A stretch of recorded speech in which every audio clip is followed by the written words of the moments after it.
Berjumpa kembali dalam video materi algoritma dan pemrograman komputer. Dalam video ini kita akan menyambung masih di bagian selection, menyambung video sebelumnya.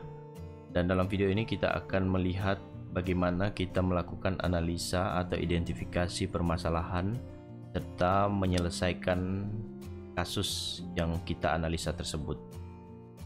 Nah, jika sebelumnya sudah identifikasi mengenai ketika kita menemui permasalahan yang ada, maka kita akan bisa melakukan identifikasi atau kita minimal harus mengidentifikasi setiap kemungkinan yang ada tersebut.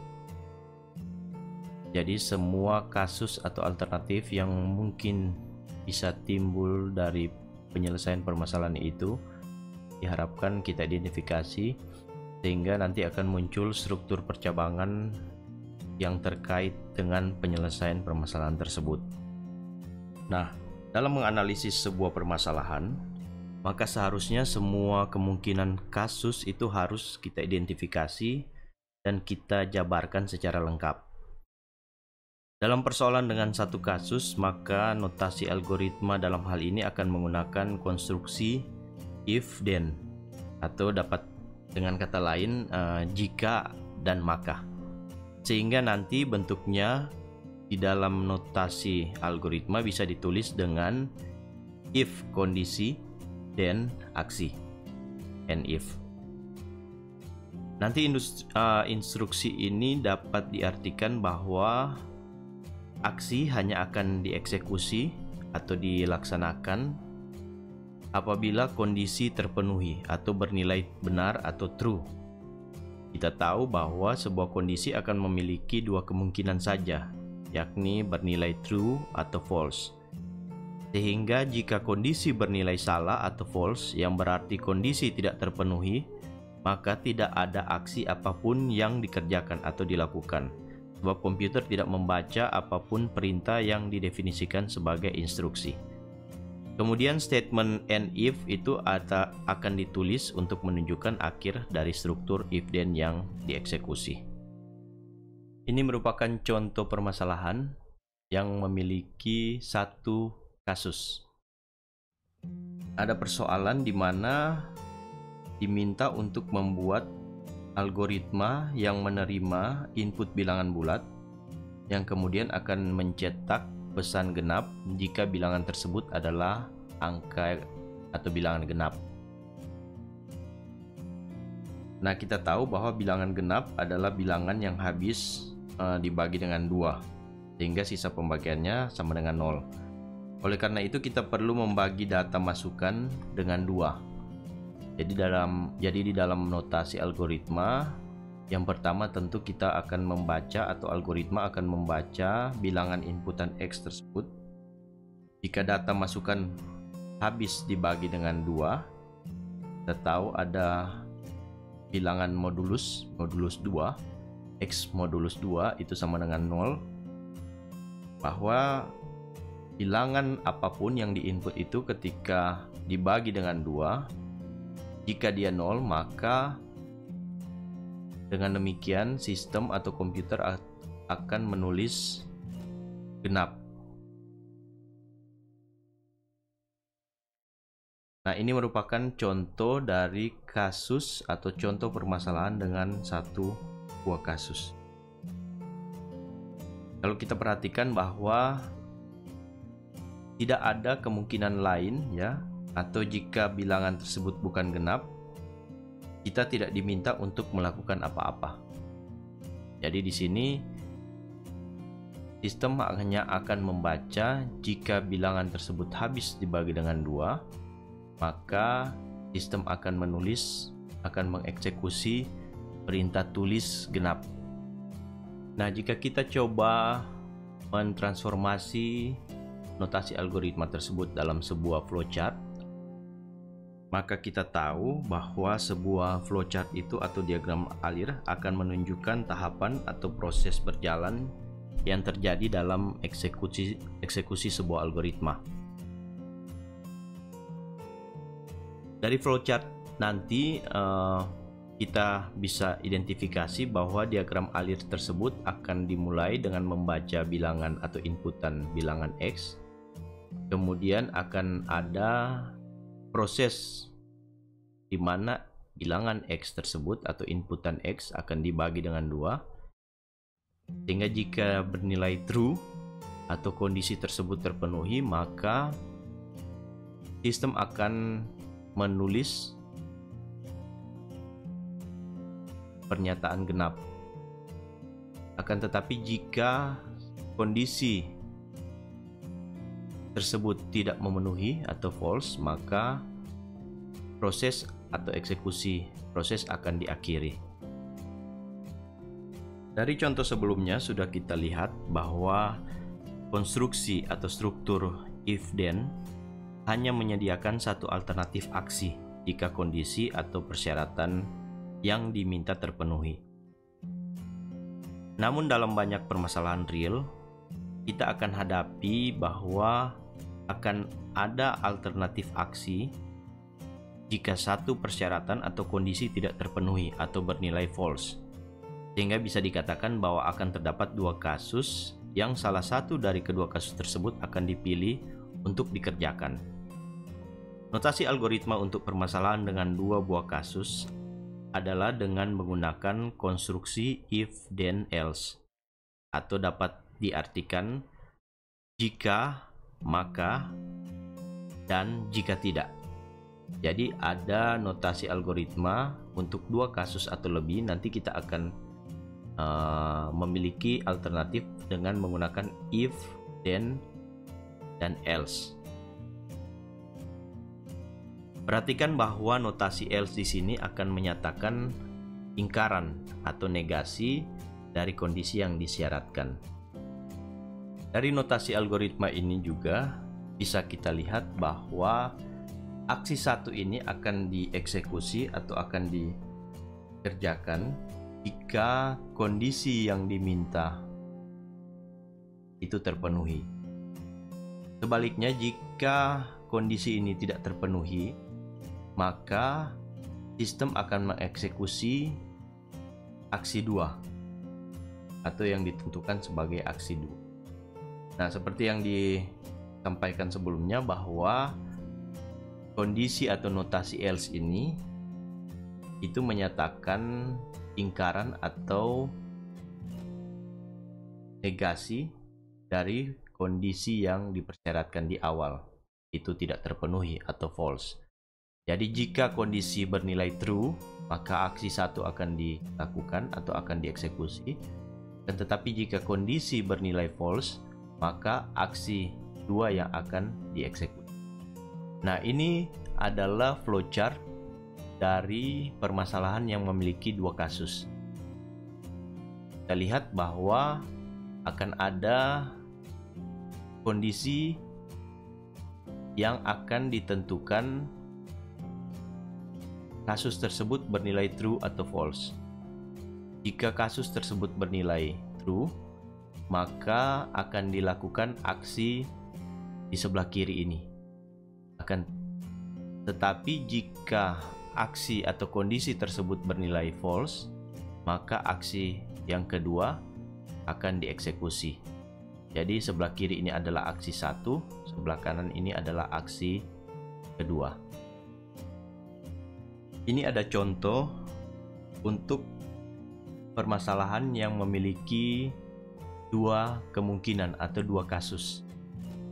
Jika dimintakan, buatlah algoritma yang menerima input bilangan bulat, lalu mencetak pesan genap jika bilangan tersebut adalah genap, atau menuliskan pesan ganjil jika bilangan yang diinput adalah bilangan ganjil. Jika kita lihat dalam permasalahan atau statement yang ada ini,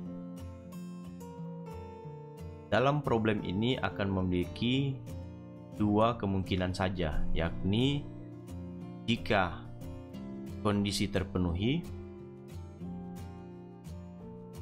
maka sistem akan mencetak atau akan menulis genap.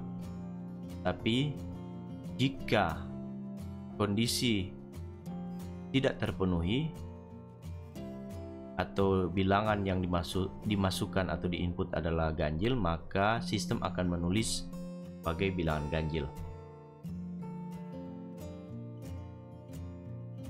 Nah, ini ketika kita lihat bahwa jika nilai itu dibagi dengan 2 adalah sama dengan 0, maka dikatakan bilangan tersebut atau angka tersebut adalah genap, dan kasus 2 adalah bilangan tersebut adalah ganjil.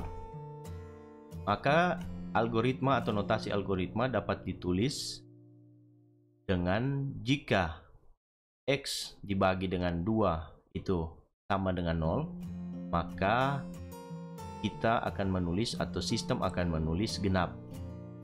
Namun jika tidak, maka sistem akan menulis dengan ganjil. Algoritma ini jika ditulis dalam bentuk flowchart, maka akan menjadi demikian. Akan dibaca inputan X, kemudian jika benar,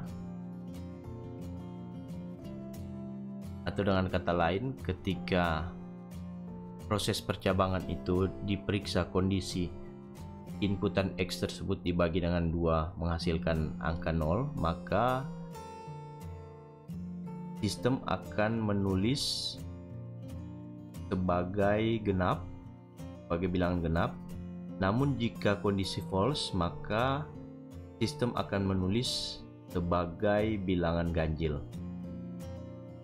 Untuk permasalahan yang lebih kompleks yang mengidentifikasi bahwa sebuah permasalahan tersebut memiliki lebih dari 2 alternatif kasus, maka dapat dikonstruksi dengan menggunakan struktur if then else yang bertingkat sesuai dengan proses kerja yang dianalisa. Jadi dari konstruksi if then else yang sudah kita lihat sebelumnya untuk 2 kasus atau kasus yang memiliki 2 alternatif, maka untuk multi kasus konstruksi tersebut bisa kita perluas dengan menuliskan dalam bentuk bertingkat sesuai dengan proses kerja yang dianalisa. Notasi algoritma untuk 3 kasus dapat ditulis dengan if kondisi 1, maka jika kondisi 1 tersebut dapat terpenuhi, maka akan dieksekusi aksi 1.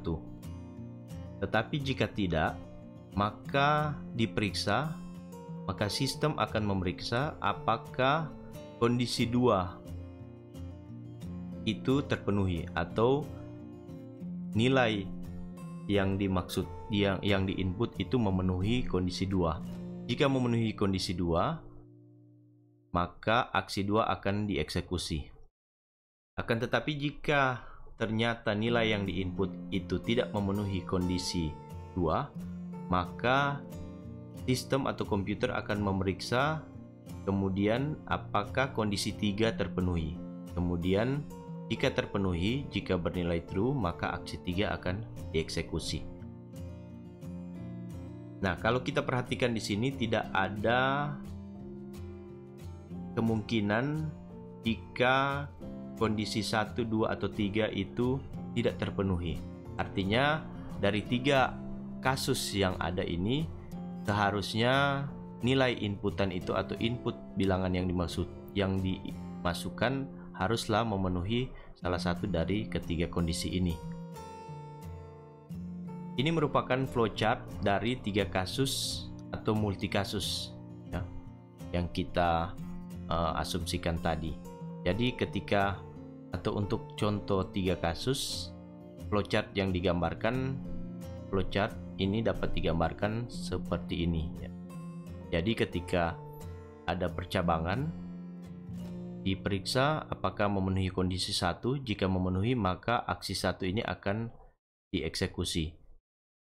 Namun jika tidak atau salah, maka kondisi kedua akan menjadi kondisi yang akan diperiksa atau dicocokkan dengan nilai yang dimasukkan atau yang diinput.